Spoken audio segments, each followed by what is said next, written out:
Okay, hello everyone. Today we are looking at an application of derivatives, which is the mean value theorem. I always like to start off this lesson with a question for you. I'll just type it up here.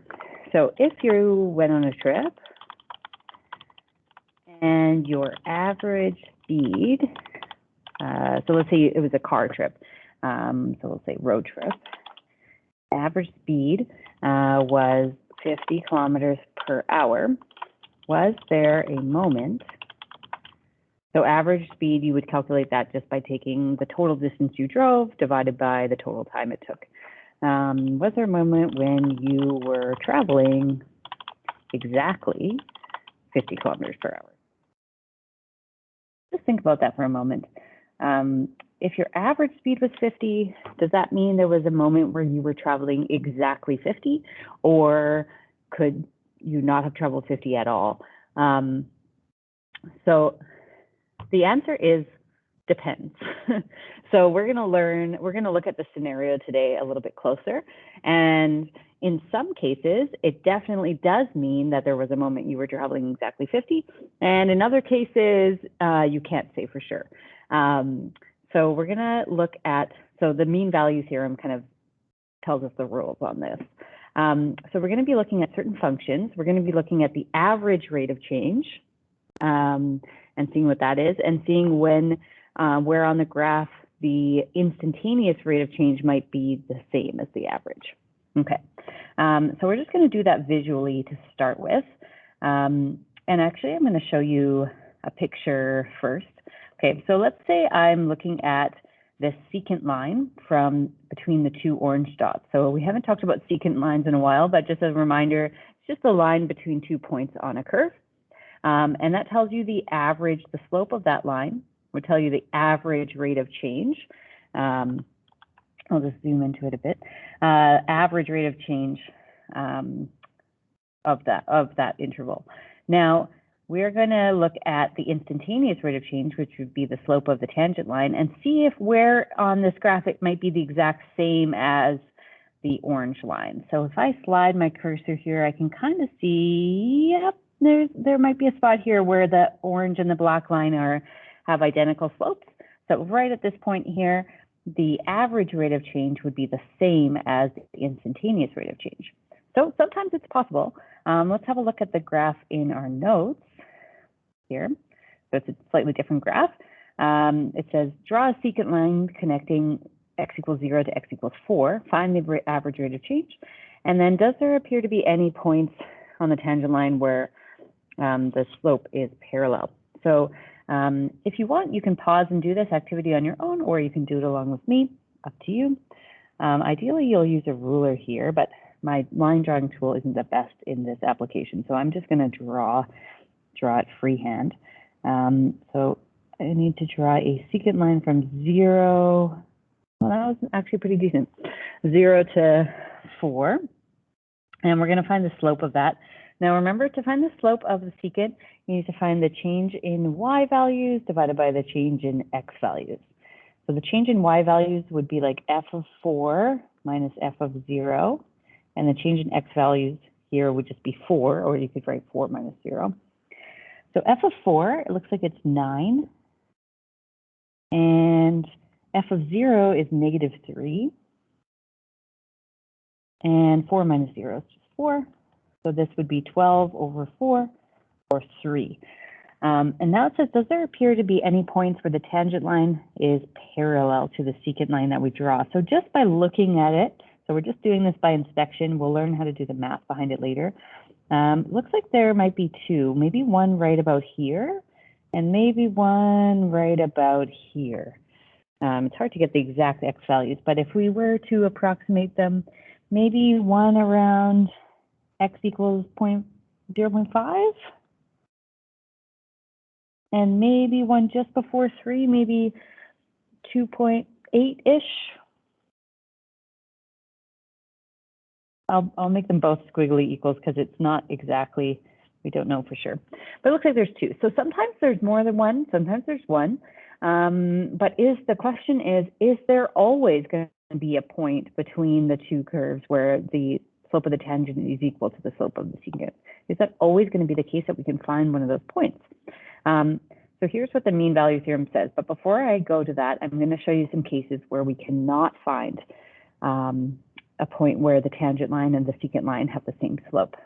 So let's look at this example here.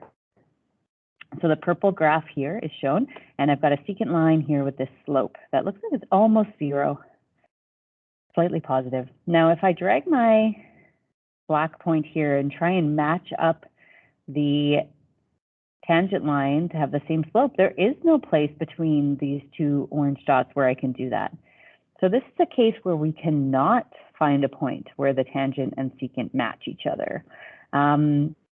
Have a look at this graph and see if you can predict why that might be the case, or what a rule might be for that. How does this graph look a little bit different from the other graphs? I'm going to show you another example now. I'm going to scroll ahead here. Oh, here's a case where it does work. So this is the same graph actually, but we've just moved the interval upwards a bit.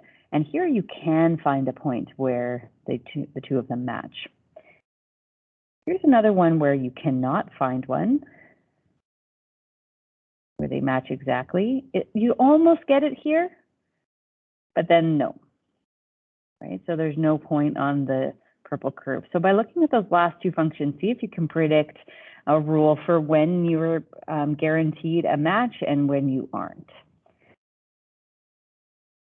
Okay, so let me tell you. Okay, so here's the mean value theorem. Okay, we're not going to prove this theorem, I'm just going to tell you what it is. So if, here are the ifs. These are the rules.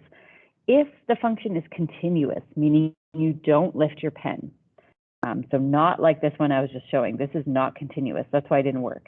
Okay, it has to be continuous.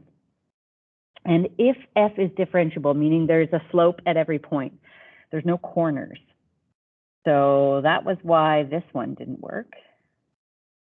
Right? This one is not differentiable at 0. We have a sharp corner there. If the function is continuous and differentiable, then there has to be a point where the secant line slope, so that's here, this slope, equals the slope of the tangent line, okay? There has to be a point. So we're going to now apply that without a picture and see if we can find that point algebraically. Okay, but the graph has to be continuous and differentiable for this theorem to work. If it's not, then you're not guaranteed to find a point. Sometimes you still find the point, but sometimes not. Okay, so like back to our car example from the beginning, if you were driving the whole time and you didn't make any rest stops or anything like that, then there would have been a time where you were driving exactly 50 kilometers per hour. But if you stopped and started a lot, and there were times in your road trip where you weren't traveling, that would be a discontinuous graph. You might not have had a time where you were traveling exactly 50. Okay. Okay. How to use the mean value theorem algebraically. All right. So so here it says find the number x equals c. That's going to be the point where the two are equal.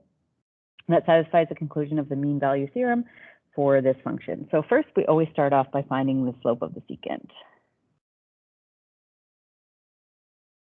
Another way to say slope of secant is it's the average rate of change.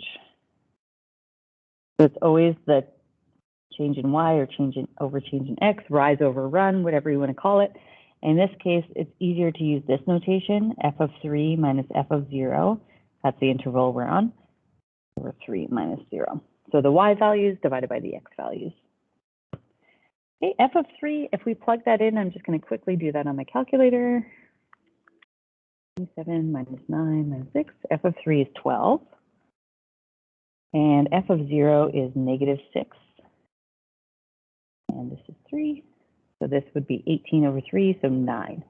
So that 18 over 3, sorry, 6. Wow, mental math is bad today. Okay, so the average rate of change is 6. So we're looking for a point. Let's find the slope of the tangent now. So we're looking for a point where the slope of the tangent, or the instantaneous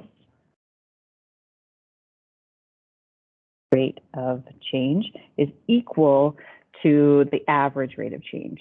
So first we have to find an equation for the slope of the tangent. So I'm going to just find f prime of x. So it would be 3x squared minus 2x. Okay, so we want to know where this is equal to 6. We're guaranteed at least one point where that's going to be true because of the mean value theorem. All polynomials are continuous and differentiable, so the mean value theorem must hold here. So we're going to find x equals c, where f prime of c equals 6. Okay, so I'm going to plug c into the derivative and solve for where it might equal 6. The reason for using the letter C is kind of arbitrary. It's just not used a lot, so I think that's probably why they used it here. Okay, I guess it's used for critical numbers, but anyways. Okay, so we just need to solve this quadratic equation. I'm going to move the 6 to the other side. Now, this is not a factorable quadratic equation, so we're going to solve it using the quadratic formula. Reminder of that. So quadratic formula is, I'll put C here because we're solving for C, negative b plus or minus square root of b squared minus 4ac all over 2a. You learned that back in grade 11 or pre-calculus 11. Okay, so let's solve for that. So C equals, would be 2, oops, oh, what the heck? 2 plus or minus negative 2 squared minus 4ac all over 2a. If you plug that in, you'll get, or if you simplify that down, 2 plus or minus square root of 76 over 6. If you plug those into your calculator, the positive and the negative answer, one of them ends up being negative 1.12, and one of them ends up being 1.786. Now, only one of those is in the interval that we're looking at from 0 to 3. This one is not in the interval, so that one's irrelevant.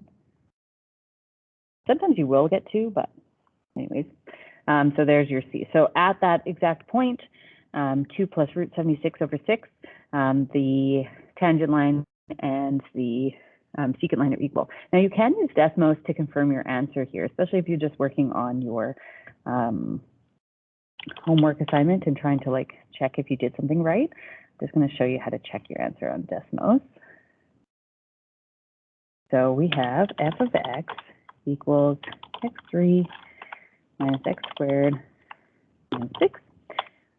The way you make a secant line is you just use a point. So I'm going to use, and we have the slope. So remember y minus y1. So I'll just use the y-axis as a, or the y-intercept as a point. So it would be y minus negative 6 equals, my slope is 6, x minus 0. Okay, so there's my secant line. I'm going to zoom in here. There we go. See a little bit better that way. Okay, so we can see that secant line from 0 to 3. And now I want to see if I was right. So f prime of x, and I want to know what it is right at 1.786. 1.86. So you can see it's pretty much 6. We did have to round it off, so that's why it's not exactly 6.